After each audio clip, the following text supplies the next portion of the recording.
We had such a good weekend. He's my best friend. I didn't want him dead. And I don't want to answer any more questions. I want to talk to my dad. This is Bree Koons, a wife sitting across from investigators, convinced she has a story that can explain why her husband ended up dead. She walks into that interrogation room, prepared to defend one version of what happened, that she had no choice but to shoot him. And as the detectives begin questioning her, she holds tightly to that claim, believing it could be the one thing that keeps her out of prison. Doesn't make sense. My husband's dead. Why did you have the gun when you went to the garage door? I went to go help him. He was gonna kill me. But there's one thing Bree doesn't know yet. The investigators already have something that could completely unravel her story. Her husband had called 911 himself, and that call didn't just report the shooting. It captured what happened inside that garage, giving detectives a recording of the moments that would eventually challenge everything she was about to tell them. He should have just let me kill myself months ago. Why did you say that? Because then he would be dead. How many times did you shoot him? I didn't mean to shoot him. It was at least twice. I didn't mean to shoot him. I belong in jail. I'm sure I'm going to jail. On September 8, 2021, deputies in Santa Rosa County were called to a quiet neighborhood in Gulf Breeze, Florida. What initially sounded like an ordinary emergency call would quickly become a critical piece of evidence in a murder investigation. Because somewhere on that recording were 4 gunshots, capturing the final moments of what happened inside the home.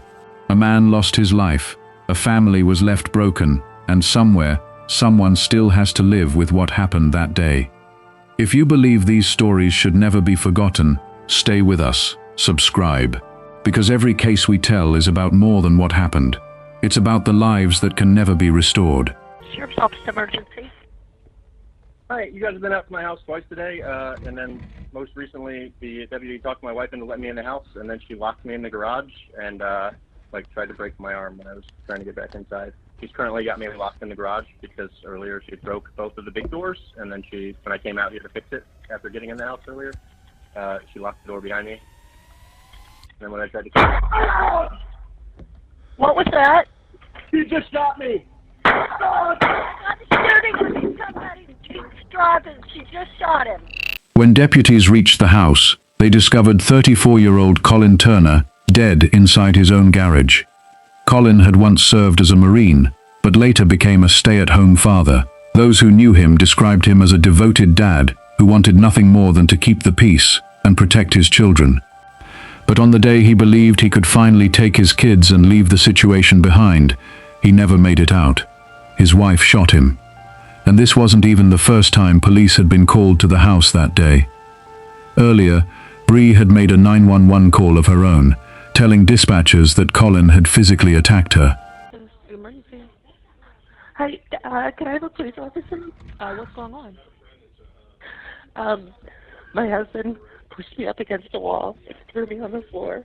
And he started Your husband still there? Yes. Okay.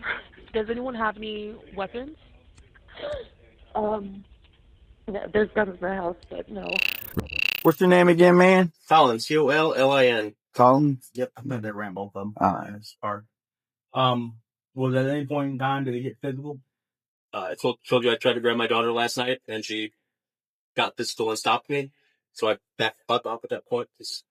That kind of allegation is the last thing I need. And if it weren't for all her mental health issues and diagnoses and intents, then I'd walk away and let her have the kids and have space that way. But I'm not going to leave toddlers or somebody to try to kill themselves twice over the last. I'm not telling you what to do, man. Nobody pushing anybody. Nobody's trying to hit anybody. Any reason why she would say maybe that you did batter her? Because she has borderline personality disorder, and it's a textbook thing for people with that disorder to do is make false allegations. I get it. A few hours later, Colin called the police himself, but once again, nothing was done. Then came a third emergency call. By the time officers responded to that one, it was already too late. Now Bree is sitting across from detectives, carefully explaining her side of the story, seemingly convinced that claiming self-defense will be enough to get her through this. What she doesn't know is that the final 911 call captured the shooting as it happened, and investigators are about to use that recording to test every word she's saying. Kind of walk me through today. I know we got called out there a couple times, so just walk me through Bree's eyes. I called the first time.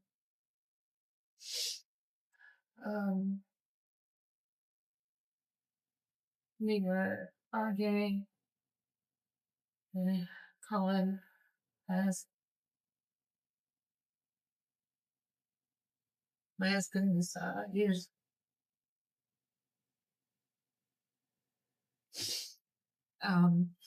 He was threatening to take the kids. Okay. He said that since I had tried to kill a couple months ago, that no judge in the world would give me custody of children. He was getting stuff. Just saying he's gonna take the kids, and Today he was. yeah, Okay. and I told him gonna this is in like our bedroom area, and he pushed me up against the doorway. But I was just trying to talk to him, and then when we were in the bathroom, he threw me on the ground and said nobody would believe me because I was a crazy. And so I called the police.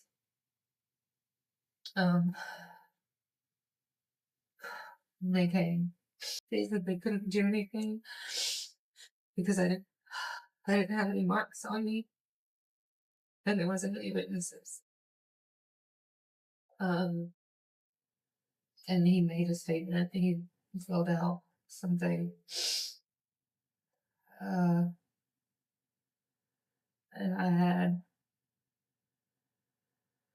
I got the kids' stuff out of his truck while he was doing that. And put it in my car. Because I was gonna take him somewhere. Notice what she never says. Not once, throughout that entire account, does she describe being afraid. She talks about being wronged, being ignored, being humiliated. But fear? She never describes it. And real fear doesn't usually sound like a list of grievances. It sounds different. It's panic. It's hesitation. It's someone still shaken by what just happened. Someone checking the door, looking over their shoulder, trying to make sense of what they just survived. But what you're hearing here sounds less like someone recovering from an assault, and more like someone building a case against another person. And here's what makes this even more unsettling. Colin had no idea what was being said about him. While Bree was inside giving police her version of events, Colin was still outside that same house, calm, cooperative, and waiting for his turn to speak. He had no idea his own wife was telling investigators a story that could define how they saw him, even after he was gone. So listen carefully to what Colin says instead. I want you to tell me what happened and why she called us. So, she called you right now because she figured out that I want to take my kids to my parents' house in Georgia, for her and I to have more for me, I guess me to have a break from her. A little bit of backstory. In March, she tried and did inpatient. After she was inpatient, and then she was outpatient group for a while. She got kicked out of that group, and then went back in Baker Acted the second time. And there she was diagnosed with borderline personality disorder. Are you familiar? Mm-hmm. So she's diagnosed with borderline personality disorder in March or April. Got kicked out of her first therapy group, got kicked out of her second therapy group, and she skipped her last two individual therapies. Okay. Well, what leads us to what's going on today? Because that's not being rude, but that's irrelevant to what's going on right now as far as she called us. Yeah, so about 11 o'clock last night, she wanted to watch TV in the bedroom while me and the kids were sleeping in there. I didn't want her to, because we were all sleeping. And she got mad and stormed out to the living room and watched TV out there. Tried to talk to her out there. told me to go away. So I went back in the bedroom. 10 minutes later, she comes in the bedroom, says, "Get out." I say, "No." "Now." "No." She lays down in the bed with the other three of us and turns on the TV. So for context, we normally watch it at 10. She turned it at 30 until like 1 a.m. I turned it down a couple times. Eventually said, "Look, if you don't turn it down, I'm going to turn the Wi-Fi off of this TV." And she turned it up. So I turned the Wi-Fi off of that TV. She said, "Really? You're going to be vindictive?" I said, "I'm not being vindictive. I wanted to turn it down because at this point it's, I don't know, 12:30 or 1 a.m. or something like that. Everybody's sleeping except for you. And you want to watch, you ever watch the 100? I've heard about it. I haven't sat down and watched it. Explosions and people screaming. Okay. It's not a nice, quiet, Yeah. conversational show. So anyway, she says, "I'll show you vindictive," and goes out in the living room and puts around for a while and then comes back and puts on like a rap pop music station on her phone, blasting that. And she goes to sleep. So I'm laying there with kids, and that was about 1. At about 1:30, 1:47, I think, I'm like laying there wide awake. And at that point, she was snoring. So I'm like, all right, fuck this. I would have gone to the couch before, but she wouldn't let me take the kids. And I don't really trust her with the kids when she's like this. Mm-hmm. So she was sleeping. So I took I grabbed my 4-year-old, or I went out to pee, took my 4-year-old to the couch, and then she woke up, and started yelling at me again. So, "What are you doing?" "I'm taking the kids to the couch." "What the fuck you want?" And that was all. What's that? Last night, right? Rolled into this morning. Yeah, this is, I probably right around 2 a.m. at this point. Okay. So what happened today causing her to pick the phone up and call? I guess she called 911. I didn't look. She found out I was like packing my car. That's what the upset was. Yes. That you're going to Georgia to see their grandparents. Yep. And your parent. Yeah, they're my parents. Okay. And your kid's grandparent, actually. Yep. Okay. And she didn't and is she was she allowed to go? Like, did you plan on her coming? No, I didn't plan on her coming. Okay, you're just going to do it, take a break? Yeah. And they're your kids, right? They're my kids. Okay, y'all are married, had kids? Married. They're your blood. They're both of our kids. After she had said, "I'll show you vindictive" last night, I thought she meant she came in and put the music on. I found this morning my laptop was missing. So I'm been all around the house for it. And finally, I'm like, wait a minute, the dishwasher was running all night. Put my MacBook in the dishwasher. $2,500 computer. And then, She's fortunate. Cut me off from all the credit cards she has control over. She's the primary breadwinner in the family. And yeah, that's it. Long before the shooting, Colin had served as a gunnery sergeant in the Marine Corps. But after suffering a traumatic brain injury, his active duty career came to an end. He eventually became the full-time stay-at-home father. Bree, meanwhile, was still serving in the Navy as a leading petty officer. But according to medical records and Colin's own account, there was another side to Bree's life, one involving years of serious mental instability. And that became a major reason Colin wanted custody of their children. Things had deteriorated so badly that Colin eventually went directly to her commanding officers for help. And that decision may have been the moment everything began to change. Because shortly after he took that step, the situation between them would escalate in ways neither of them could take back. I got the garage door opener out of his truck. And I think when I left, he was like on the phone with my command.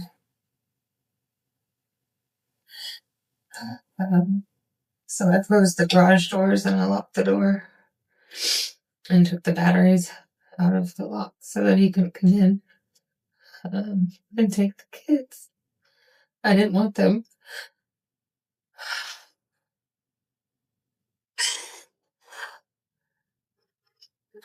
I didn't want them to see us fighting. Yeah. Thank you.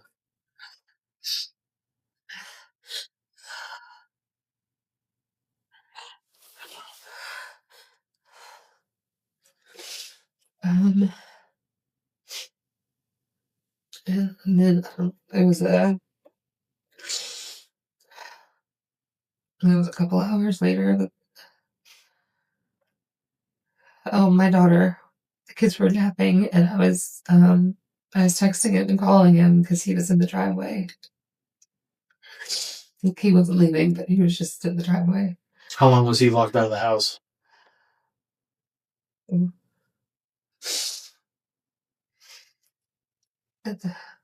hour. Okay. So he wasn't leaving? No.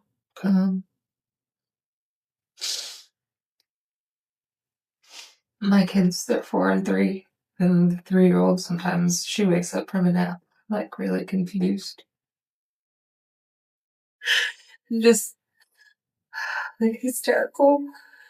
Like you can't console her. And it's usually hit or miss on who can console her. Sometimes we end up just, he'll have her for a little bit and then give her to me, and she's still screaming, or I've handed her back and forth a couple times. But she was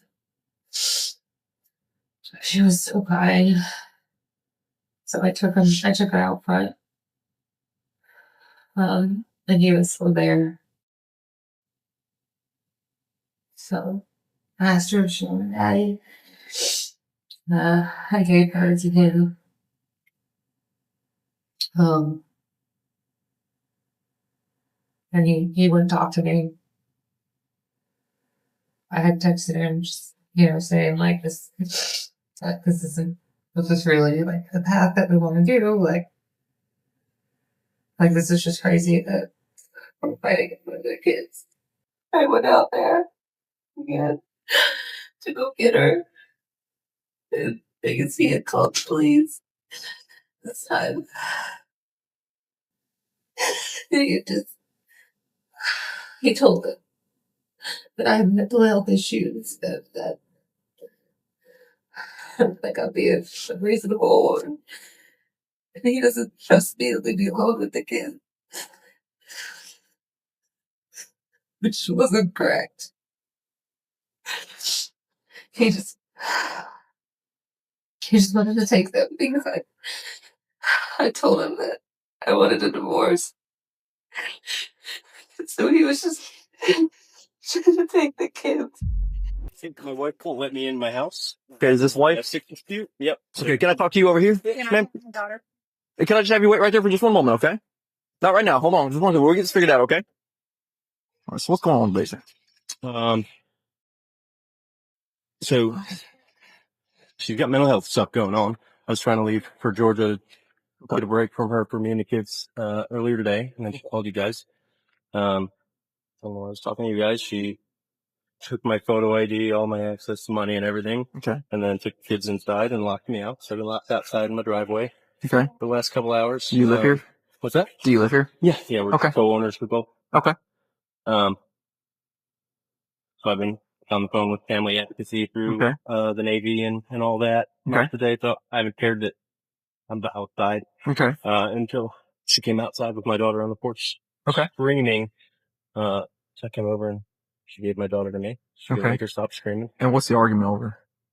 They put in a note something about kids going to Georgia. Yeah, that was the most closest alligator to the boat. Okay. But she was mad that I turned off the Wi-Fi last night, so she washed my laptop and dishwasher. Okay. And that's kind of like the last straw. So are you guys still married? For now, yeah. It's still legal as common property. Yep. What's yours is hers and hers is yours, unfortunately. Yeah, so she's not allowed to stop me from entering my house? If it's your house and you still live here, by all means, you got to enter your home however you got to enter your home. Makes sense? Yeah, so she's allowed to change the locks and I'm allowed to break a window, is that what you're saying? I'm not telling you to break a window. If you want to tear it, it's your property.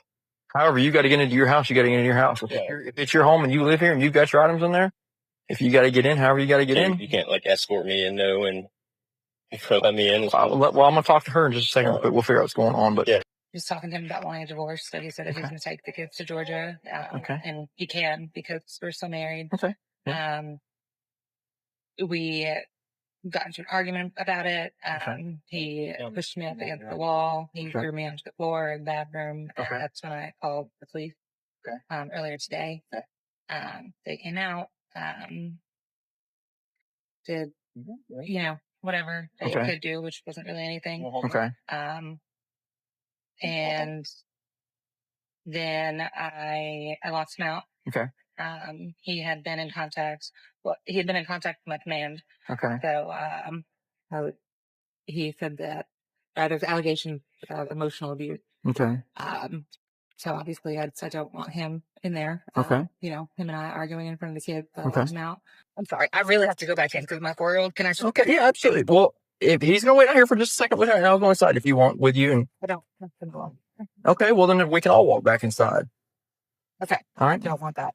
Okay. Well, I mean that's what I'm saying. But we need to check on a 4-year-old. We don't need to put a 4-year-old. No, that's fine. It's a 4-year-old. Okay. All right. Play that moment back for a second. A trained officer is standing right between them, and he tells Colin plainly, "It's your house. However you have to get inside, you get inside." But Colin doesn't push. He doesn't smash a window. He doesn't force his way past his wife. Instead, he stays outside, in the rain, holding his crying daughter. Think about that. He had just been told he had every right to enter his own home, and yet he chose to wait, rather than turn the situation into a confrontation. If you want to hear the rest of Colin's story, and the evidence that revealed what happened to him, subscribe to the channel and stay with this case. Because what happened next would leave his family with questions they could never take back. The deputies eventually left that house, believing they had brought the situation under control. They had no idea how wrong they were, because within the hour, Colin would be dead. And the only reason we can know what happened during those final moments is because Colin was still on the phone with 911 when it happened. I had an appointment tomorrow and on Friday. It's divorce lawyers. I just wanted to get divorced and not play in front of the kids. And not get thrown around.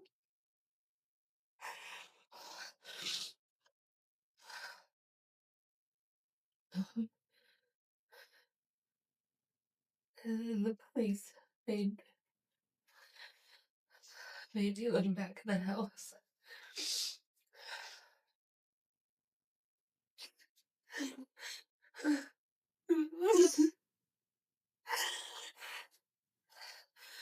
And I was crying, and the kids were crying. I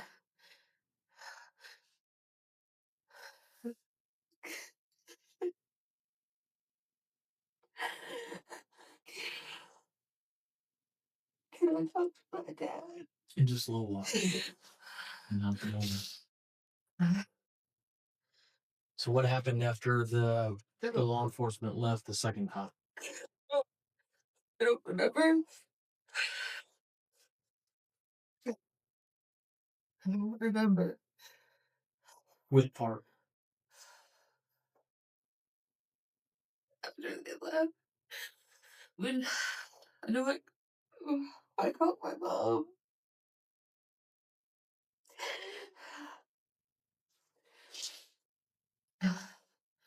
He was in the garage again, and I locked him out.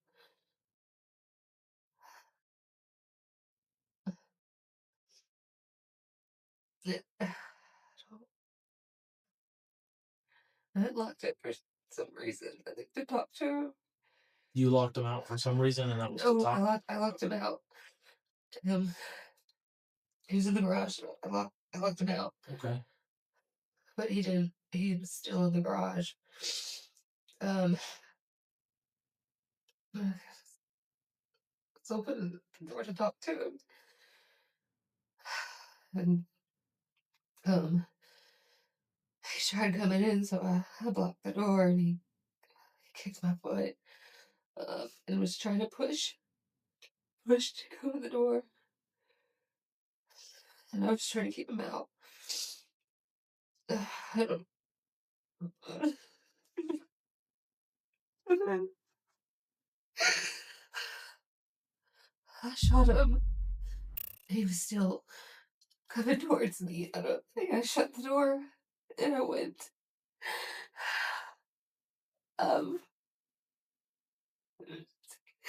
get my kids, and I took them out of the house, threw them back, to go to the neighbor's house, and I saw a kid riding his bike, and I stopped him, and I told him to call 911, and then I was banging on my neighbor's door, shaking them to go 911, and to take the kids so I could go back and help him because I shot at him. How many times did you shoot him, Bree? Sure. So just to kind of I didn't mean to shoot him. It was at least twice. I didn't mean to shoot him, but I did. And then he said something, and just the look on his face. what was the look on his face? He was gonna kill me. And that's how I shot him.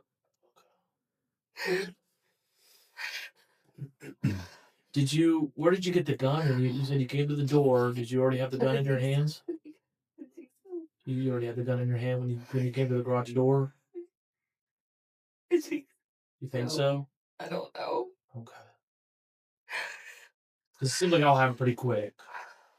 I can definitely see that it all happened just very quickly. And he's dead. And so I went to go help him. And I couldn't get in the front door because I had taken out the batteries from earlier. And the garage door was closed, so I ran back. And opened the garage. And he was,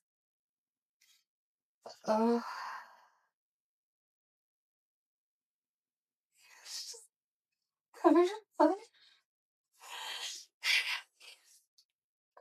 Screaming, and I couldn't open the garage door to let the neighbors in, and I did. I went over. I pulled it. I was able to open it. I was. I tried to. He was. I believe that you tried to help him. Was he dead? Is he dead? They would tell me he was dead. Yes, ma'am, he passed away. And I know that all happened pretty quick, okay? So you locked him in the garage. You came to the door. I want to talk to my dad, please. And a little while, okay? You gotta get through this first. It's important. No.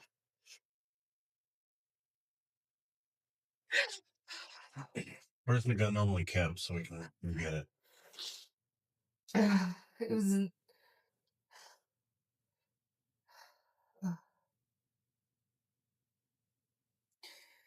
It's in the kitchen. I put it in the kitchen.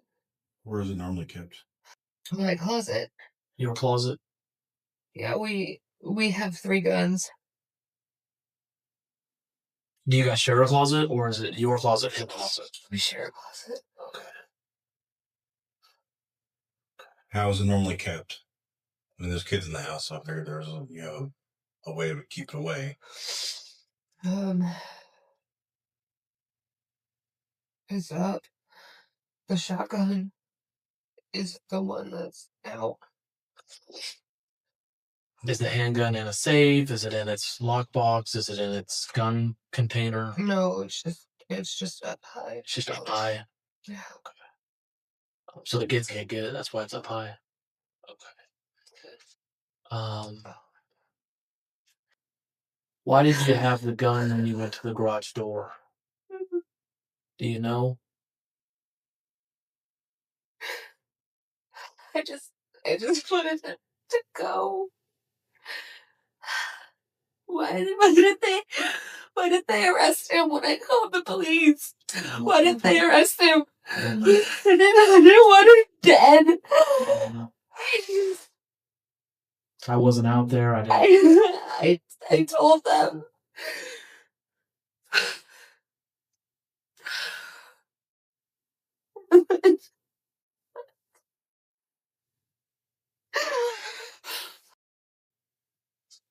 Was he on the? For my kids. Where were your babies when that was this? Where are my babies now? Where were they at? They don't have a dad. Where were they? They're going to jail. They don't have. Hey, Bree, where were your babies at when this went down? They were in my room. They were in your room. Do they normally hang out in there, or did you tell them to go to your room? I don't know. You're not sure? Okay.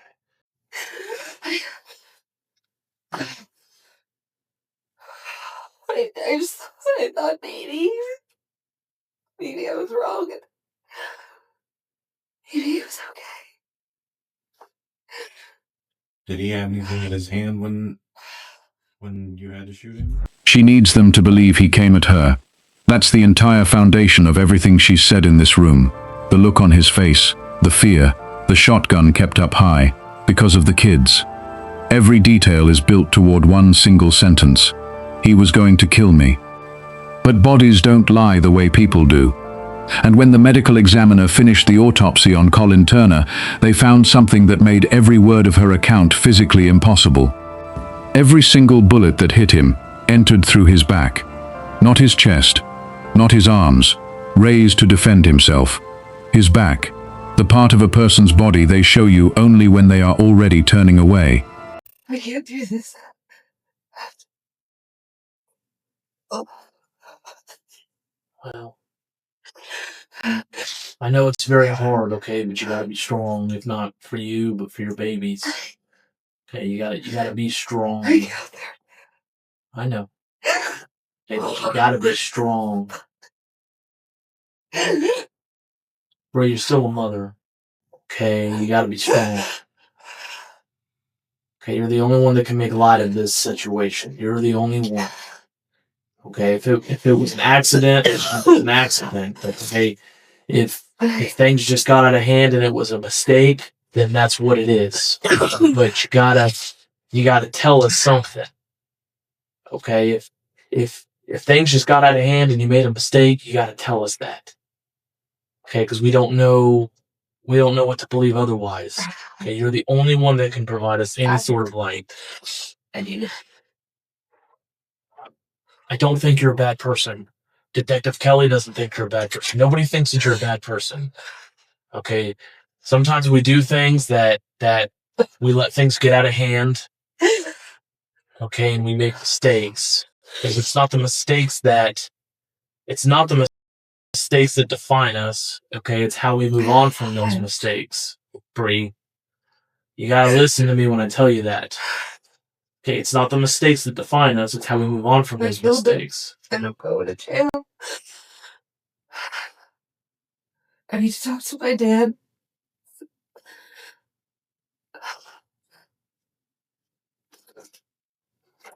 I need to talk to my dad. Let me just ask the one quick question. Okay, why did it happen? Bree, just tell us why it happened.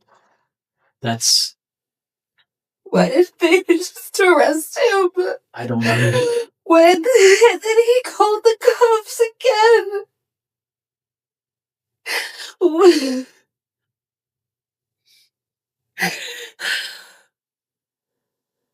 Why did it go down?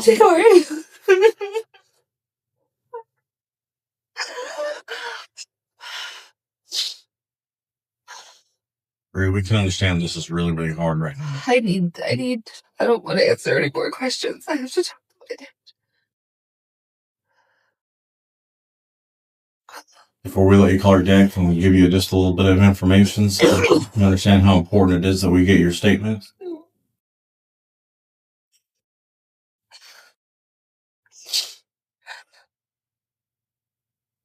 Bree, he was on the phone with 911 when this happened.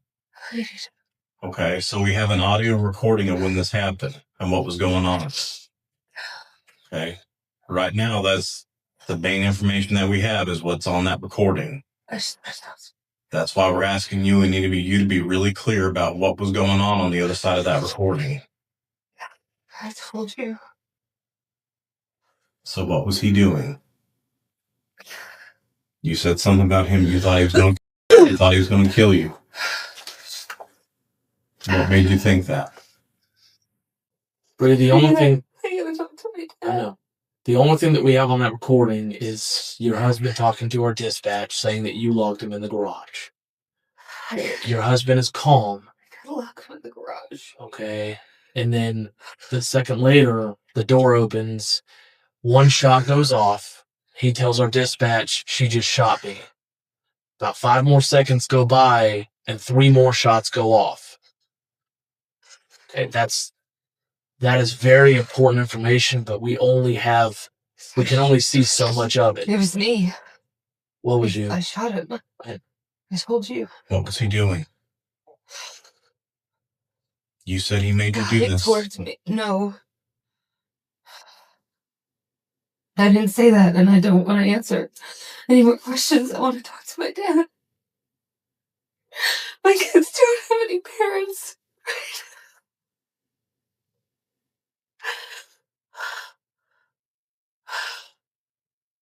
DCF is going to be talking to your dad, Bree. Okay. I want to talk to him. I know you do, but DCF is already involved in all that. Okay. Okay, they're already doing all that. Yeah. Okay.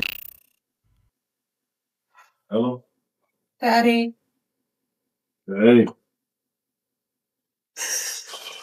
Where are you?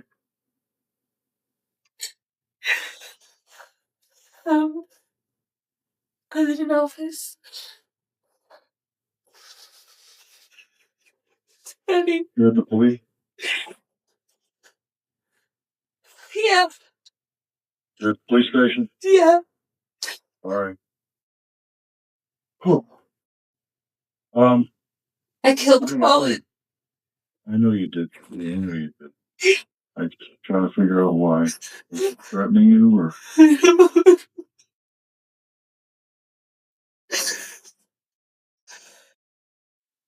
And then...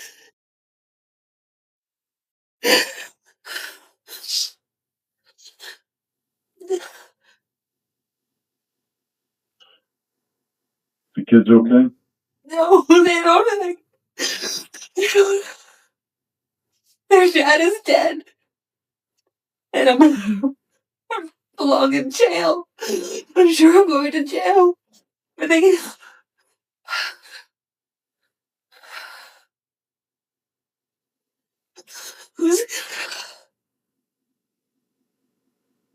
So are you in now or you're being allowed? Is this a phone call you're allowed?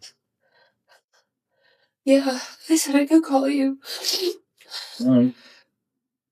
Have you, obviously it's early, we haven't figured out what the course of action is, but are you going to need a lawyer or are you going to plead? Well, anyway, I'll ask you this way. I don't know, Daddy. I don't know. I don't know. Yeah. Well, you're not going to know. I mean, this is a shock. Just Okay.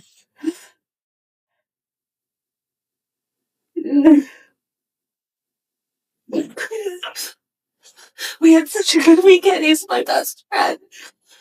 hold on. Speak clearly. No, I'm not here to. I know. All right. You have to what? We had such a good weekend. He's That's what I heard. my best friend.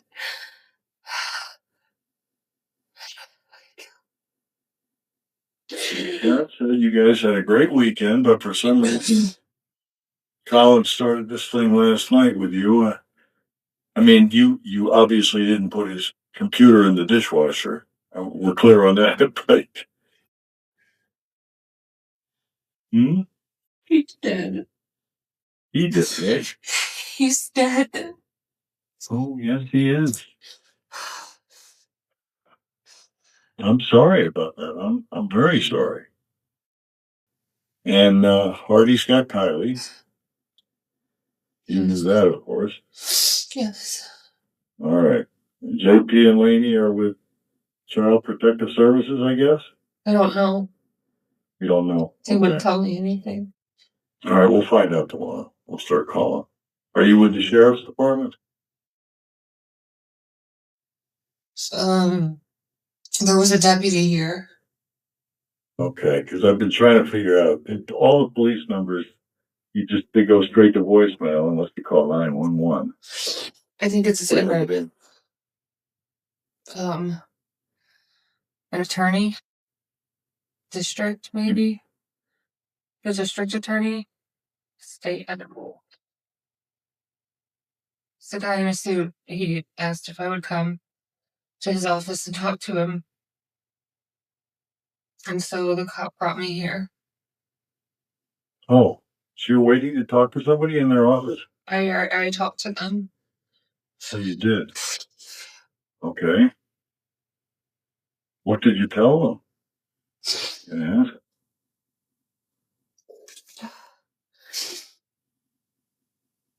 I don't know. I thought he killed him. Well, I tried to. I tried to help him.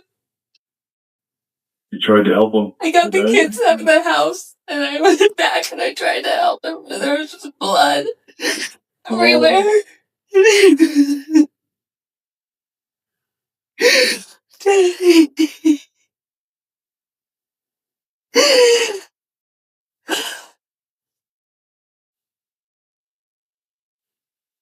I'm sorry.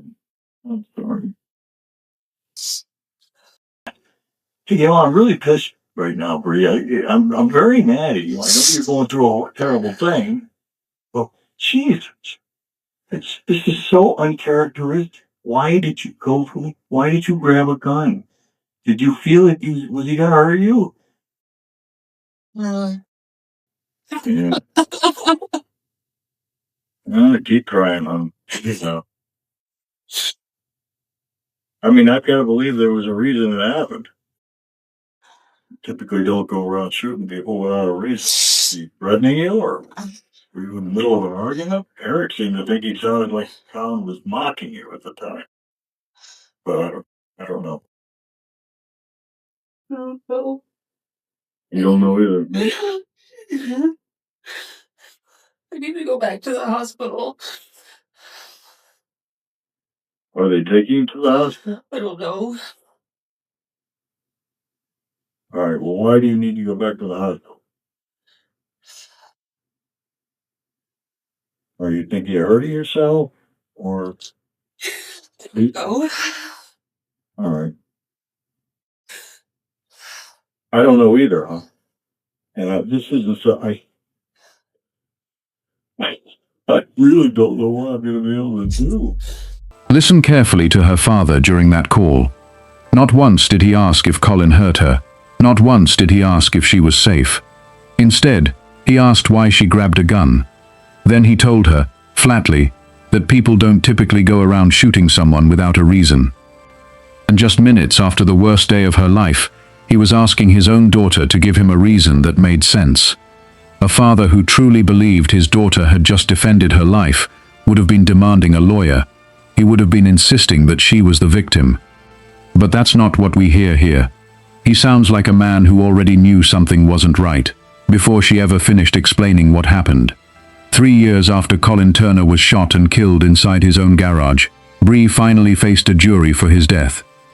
In September 2024, she was convicted of first-degree murder. The court rejected her claim of self-defense and determined that the killing was intentional, a deliberate decision to take her husband's life as he was preparing to leave with their children. Bree was sentenced to life in prison, with no possibility of parole, and the consequences didn't end with that sentence. Colin's 2 young children lost their father that day, and they would have to grow up carrying that loss. But here's what I keep coming back to. Colin did everything he could to keep that situation from getting worse. He called the police himself. He stayed calm when officers told him he had the legal right to enter his own home, and he still chose not to force his way inside. He protected his children right up until the final moments of his life, and those final moments happened to be recorded because Colin was still on the phone with 911. If that call had ended 30 seconds earlier, we might be telling a completely different story today. Her story. And that's what should stay with you. Sometimes, the difference between the truth and a lie that survives is one dispatcher, one recording, one detail nobody thought would matter. If you want to keep sitting in that gap with me, where the truth gets separated from the lies, one case at a time, subscribe now, because the next case is already waiting, and I promise you, it won't be any easier to watch than this one.